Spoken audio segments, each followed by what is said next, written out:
The wind whispered through the dark, empty trees like a warning in a foreign language. Winter was coming, and with winter came the silence. No one in the city noticed. Belhaven was a place of science, mingled with strict religious tradition. It was an odd mix, to be sure, but effective at molding the culture, and therefore the thoughts of its citizens. They were far too advanced a society to believe in ghost stories. Even the bones of the ancient titans hanging on display in the public museums were not historical artifacts. They were merely vague symbols of bygone beliefs, stories of towering behemoths to tickle children's fancies before bed. And if the titans were just legends loosely supported by physical evidence, then the tales of the devil incarnate from a semi-fictionalized war over 1,000 years ago were dismissed by all but a few. The homeless beggar in tattered rags screaming about the end of days, the old woman in the dirty, animal-filled apartment down the hall that never opened her door, the outcasts on the fringe of society, dismissed as lunatic entertainment.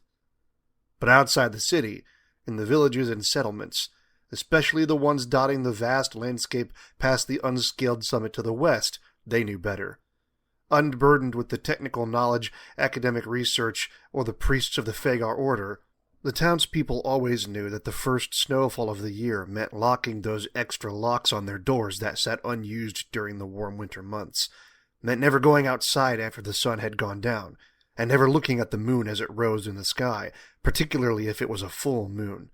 For the full moon was not a moon at all, but the eye of an unspeakable evil, something terrifying, thirsty, and transcendent.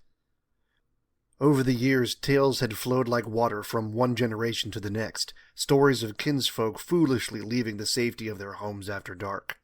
Their names passed down like frostbitten leaves, whispered in kitchens while broth simmers, or muttered by fathers warning their children not to wander far when the first snowfall begins.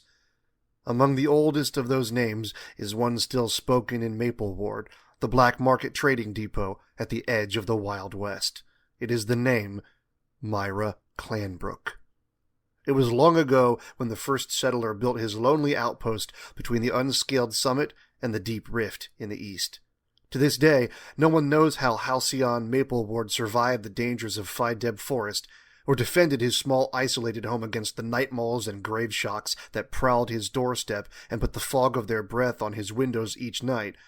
But without the Mapleward Depot, the sentinels on the slopes of the unscaled summit would have starved, and the town of Tamworth, some miles to the south, would have perished. The population of the depot swelled considerably over the years. The free town became a place where goods forbidden in the prime expanse found somewhere to be bought and sold with very few restrictions. Traders from all over Zarathis gathered from far away. Over time, some chose to remain. More and more people joined the permanent population until Mapleward was a town in its own right. Still, as a depot, there was no mayor or governor to settle their disputes until much later when the first magistrate was elected. Until that time, the people of Mapleward took to solving their problems on their own. There was no angst that they considered unsolvable, that is, until the incident with Myra Clanbrooke. So the tale is told. When the winter of that year had come, it roared into the valley down from the unscaled summit with the ferocity of a titan. So great were the winds of the snowstorms that year that the people of Mapleward feared that the silence had gotten hold of the breath of a great dragon, or a Jotun, and was using it against them. The tragedy began when the dog, Bramble, only a few years younger than Myra's delicate 11, began to bark incessantly at something outside their small, battered cottage. In a flash, the dog had slipped the leash and charged, still barking, out of his small square in the door and out into the storm. Myra's mother told her to leave him. Better he freeze than you, girl. But Myra's heart was tender, and she feared the sound of his cries carried off by the gale. She wrapped herself in her father's old cloak and ran into the storm before anyone could stop her. The storm had teeth.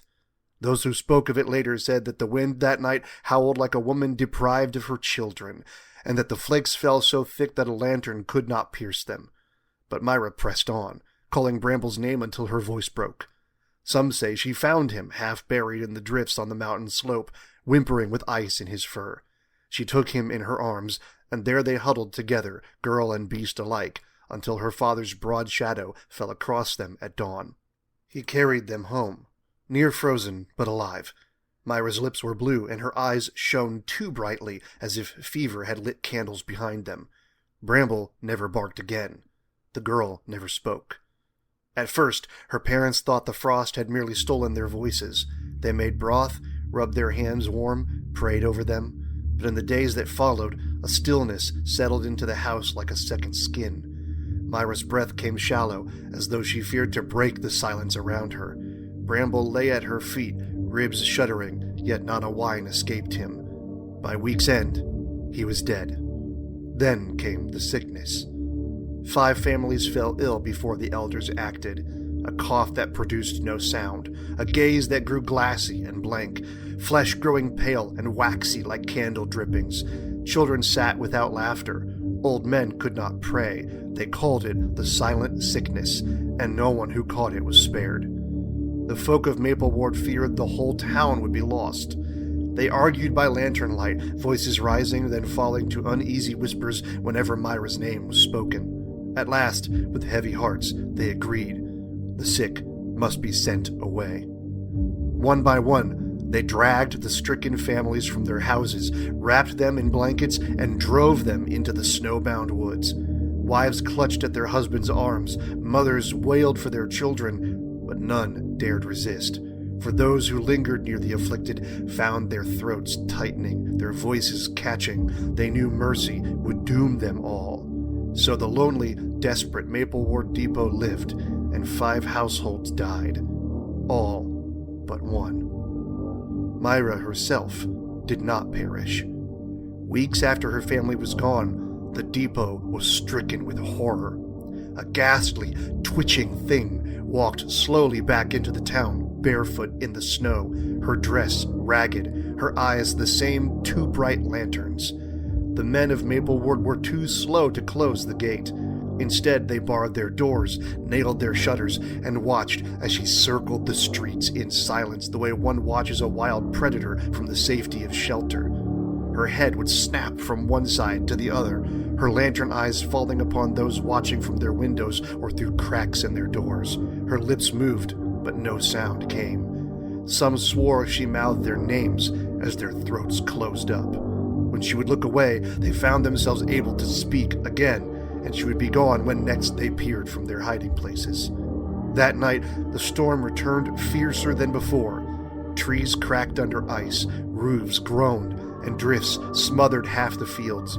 When morning came, Myra was gone, and with her, the storm's heart. For many years, the people of Mapleward said she lingered near. Some claimed to have seen her on the edge of the forest whenever the first snows fell, a girl's thin figure always facing the town, hair whipped by the gale. Hunters told of footprints in the drifts that led nowhere, of hearing their own names whispered from somewhere in the darkness of the trees. One farmer's boy swore he saw her and her dog, Bramble, padding beside her, his tongue black and hanging from a mouth that hung too far down, lower jaw scraping through the snow, his eyes the same 2 great lantern orbs of his mistress. Each sighting was an identical omen, hailing a storm. Not gentle snows, but blizzards with a hollow voice in them that silenced the land. Those caught abroad in such weather never returned whole. Some were found wandering without memory. Others staggered home with eyes glazed and tongues locked until they too withered and were driven out by the mad fear of Mapleward.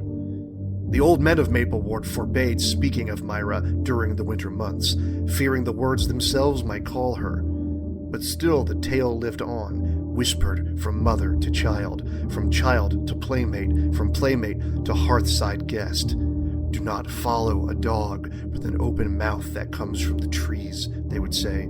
Do not open the door after dark. And if you see a girl with lantern eyes standing in the snow, do not look when she mouths your name. Some outsiders laugh at the tale. They call it superstition, a fireside fancy to keep children home at night. Yet Mapleward remembers. They remember the sickness, the 5 families cast into the storm, and the storms that followed, and they remember the girl who should have died, but did not. They call her Myra Clanbrooke still, but among themselves in the deep of night, they whisper another name. the bride of the silence. For each winter she returns, bringing with her the hush that smothers laughter, the gale that devours speech. And each winter, Mapleward wonders which name she will mouth next, unseen in the snow, unheard but not unfelt, until all the world grows quiet.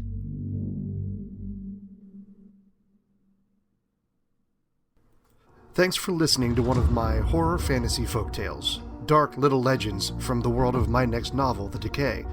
These stories come from the land of Zarathis, a place of old magic, buried terrors, broken truths, and places where reality has worn thin enough for nightmares to press their fingers through. Some tales are warnings, some are fragments of history, and some are lies that have survived long enough to grow teeth of their own. As The Decay draws closer, these folk tales offer glimpses into the world behind the novel, fears, myths, and the shadows its people have learned not to name. Once again, thanks for listening, and tread carefully. In Zarathis, very few voices can be trusted.